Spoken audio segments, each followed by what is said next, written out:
Drake hesitated a little at this odd request, but after seeing Adriana nod her head, he ordered everyone to do exactly as Kevin had said. "Mr. Williams, can you please explain why you want to do this?" Adriana asked with a puzzled look on her face. "Of course. I noticed the candles when I walked in. I recognize one of the smells as something that is used in herbal medicine to lower blood pressure. She doesn't need any expensive tests, just some fresh air." They all watched to see if Gwen was showing any improvement. Dr. Willow still wasn't convinced. There didn't seem to be any scientific basis to what he was saying.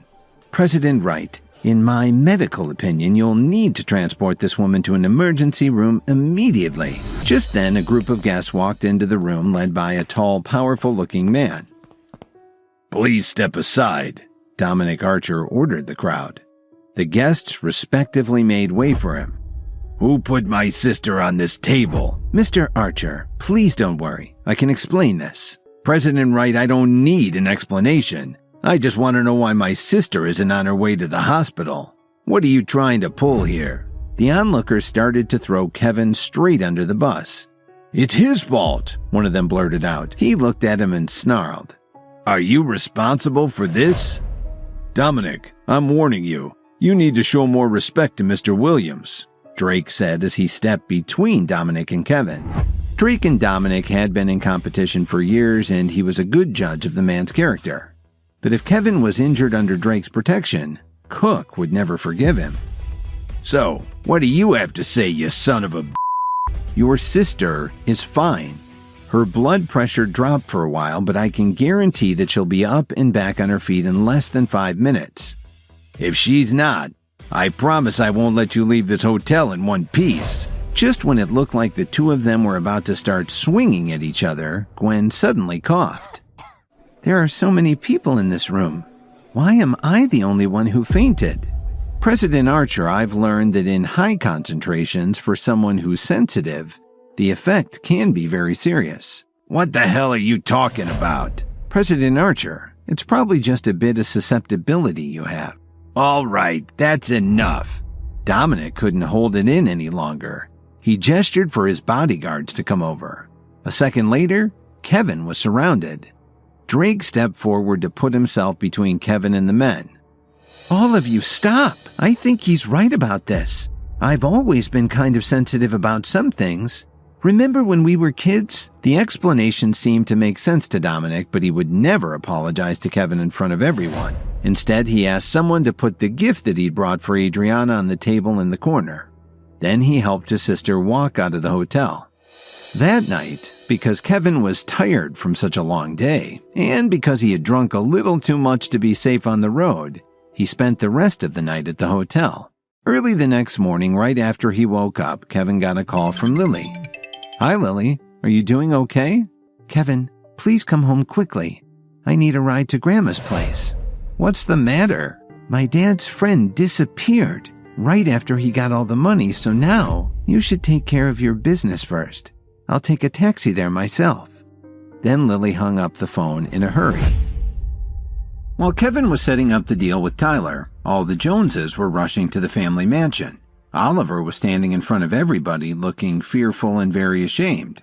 Just then, everyone turned to the entrance as it was announced that Bella Ortez and Eugene Kim had arrived.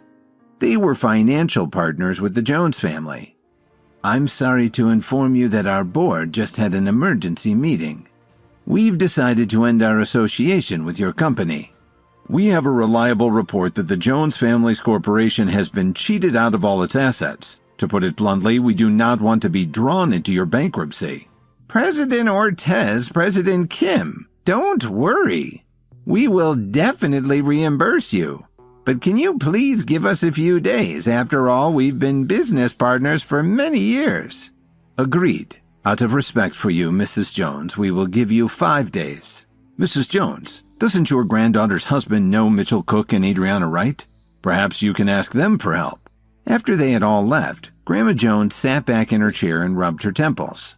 How could they raise over $50 million in just 5 days? As they were discussing their limited options, a striking-looking man in a dark suit walked in. "I'd like to speak with Mrs. Victoria Jones." My name is Tyler Dawn. I'm the CEO of the KWTD Corporation. Mr. Dawn, what brings you here today? Grandma Jones asked nervously. I came here to discuss a joint venture that should be profitable for all of us. Everyone became excited when they heard him say this.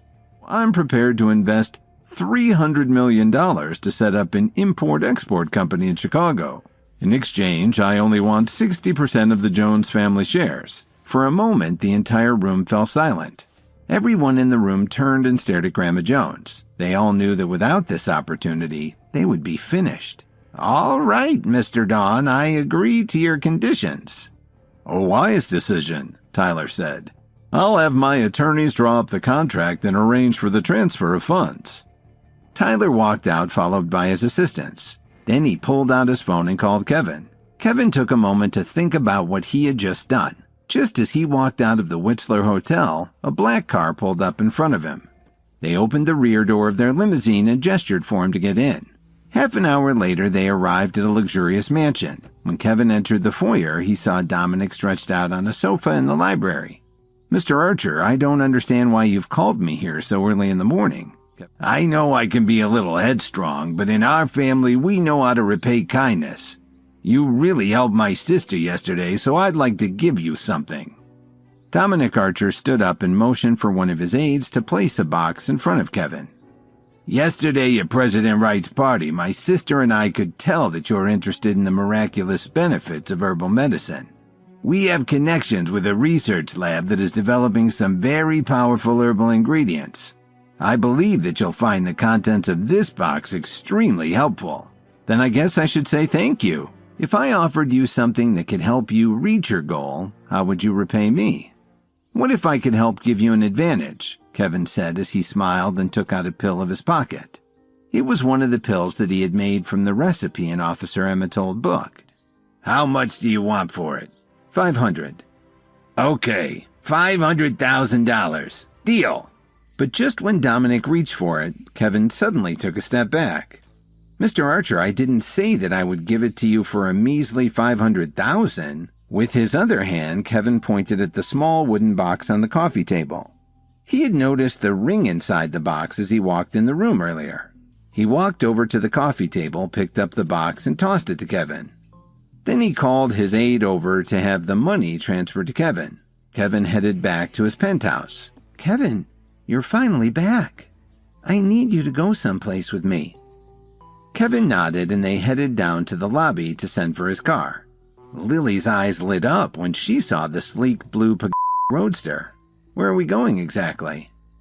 My mom is having a reunion with some of her school pals.